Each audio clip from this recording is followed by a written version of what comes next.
The second most bizarre honeymoon that I've seen on camera, but it would only have been the fifth most bizarre honeymoon that I had seen in person. I will not elaborate further on either of those.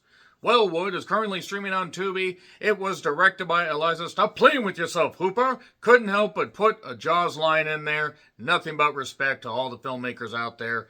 And this is also written by and stars Reed Collins. He plays Nick, who is the new husband, the beholden, betrothed to Laura, played by Camille Balsamo. I love that vinegar. In all seriousness, they are a happy, newlywed couple going on their honeymoon to Wellwood. It is somewhere in Louisiana.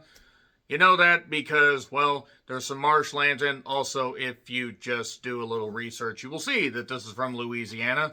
Also, they reference Baton Rouge at one point.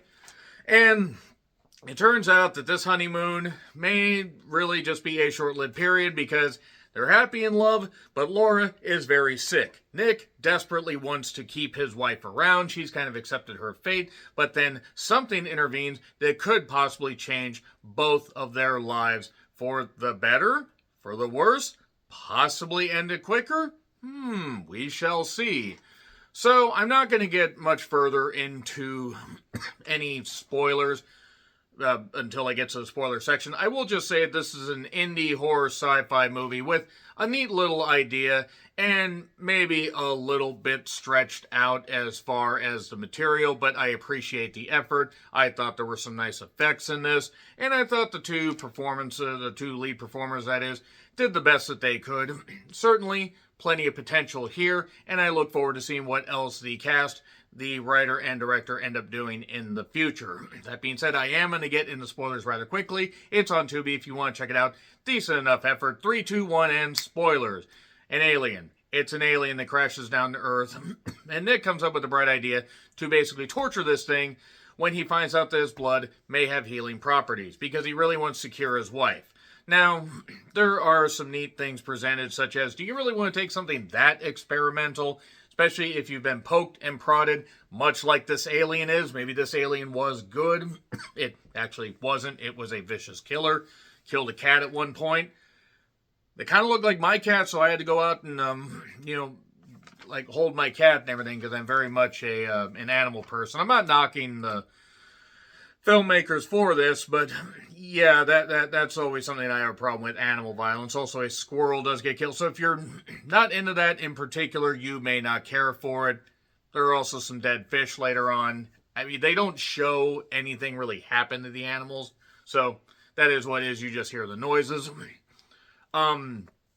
We do have a couple cops, by the way. Deputy Grace Marsh, who is played by Keisha Castle Hughes, which really sounds like a name that should be involved in, like, sweeping, epic, medieval romance movies, as it were. Castle Hughes, high atop the Scottish Highlands. I actually mean no disrespect as far as this. I'm just having a little bit of fun. Just want you to know that. And Lance E. Nichols, who plays Sheriff Bradley. And we do also have Vicky or Victoria Siena de Aldario, who plays the Uber driver and is just driving her around wherever. It's a very small cast. Very, very small cast, in fact. And it is what it is. So we basically start with Laura in the water. She's being surrounded by some weird jellyfish that are turning black. This disease taking hold of her. And we started with captions like chaotic music and sparse, subdued music. I don't know why those made me laugh, but it's just kind of funny. And then we see the jellyfish kind of turn black. This disease really starting to take hold on Laura, but she's still fighting to stay alive, as we all would if we were dealt a bad hand. And also, fuck cancer. Just want to say that is something that is a theme in this. Apparently, this is also attributed to somebody named Hal. I don't know who that is a tribute to, as far as their, who they are related to or who they were friends with. Rest in peace, Hal. I will say that much. And then Vicky is talking about, happy couples and everything, and talks about Brazilian possum species. Well, there's your goddamn movie. Now I want to see something about Brazilian possum species. But in all seriousness, Nick and Laura end up at Wellwood. It's a very nice B&B, Airbnb as it were, even though it's more of a swamp B&B. And then we get a bunch of exposition from Laura and Nick, and he's talking about other methods, and she mentions the Nun in Baton Rouge and said, well, there's your other movie right there, do something about a Nun in Baton Rouge. No, seriously, filmmaker and writer, please do something about those movies. That'd actually be entertaining. Make this a universe. So, she wants to spend the rest of her time with him without treatment. He sees the wedding tape. He's doing some research. He passes out drunk on the porch. And then the alien crashes down. And it's a neat little, blue alien with some cool eyes. For the budget issues, or the limited budget they had rather, I think they made the creature look about as good as it possibly could. And it seemed like actual effort, love, and care was put into this.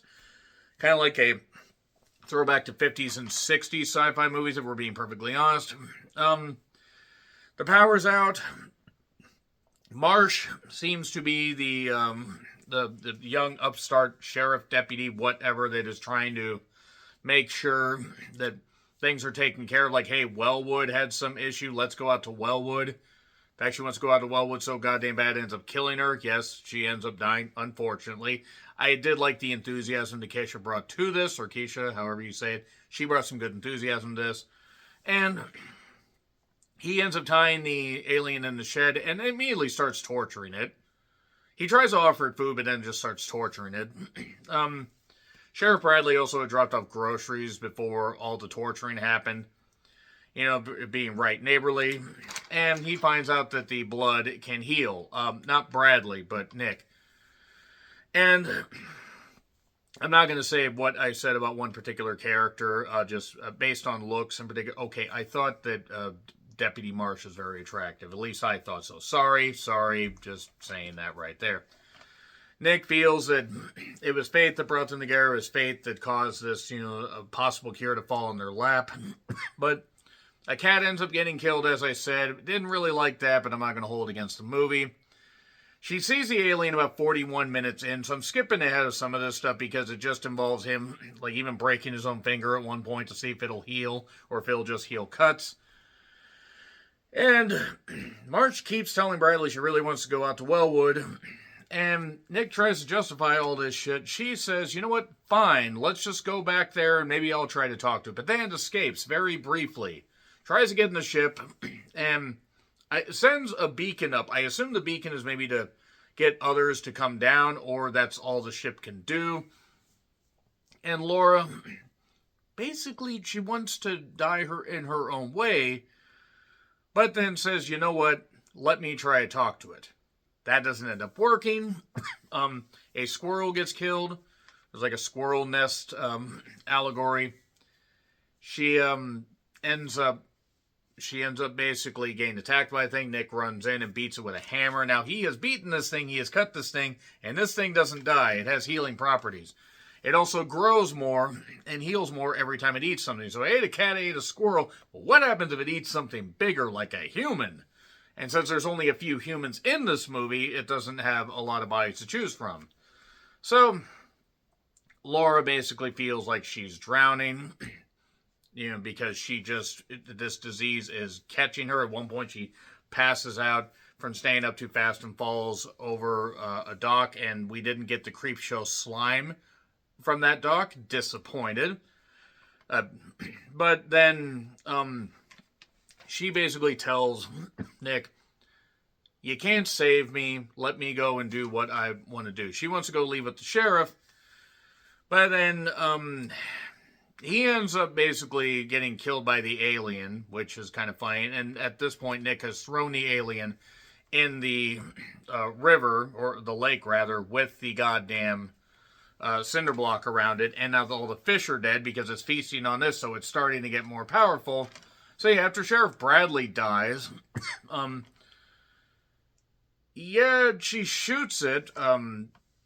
Laura does, but she's starting to get a lot worse because of the stress and also the fact it's not whatever disease she has, brain, parasite or brain tumor. It's just not. It's starting to get to her. Marsh shows up, and Marsh basically distracts them long enough or tries to arrest them, and then the alien eats her. So thanks for coming there. And Laura's not doing that well. Looks like she's going to die. He basically stabs this alien a bunch of times to get some of his blood. And then seemingly she's dead. Even though it seems like her eyes flared a bit, did this alien cure her? Who goddamn knows? Because then we get a mid-credit scene where Vicky shows up, and then the ship light goes up there, and there we are. And that is it. That is Wellwood. It is not a bad movie. It is, I guess it's painfully average as a feature film, but there's effort. So I recommend checking it out, deciding for yourself. C. I give it a C. And I look forward to seeing what else the director and what else the writer and what else the cast members end up doing. So C. Agree, disagree, what I said, like, share, subscribe, Twitter, Letterboxd, Blue Sky handles in the description. I'm John Redland, and until we revisit the Alien Outlands again, this isn't Alien Outlands, it's just Louisiana.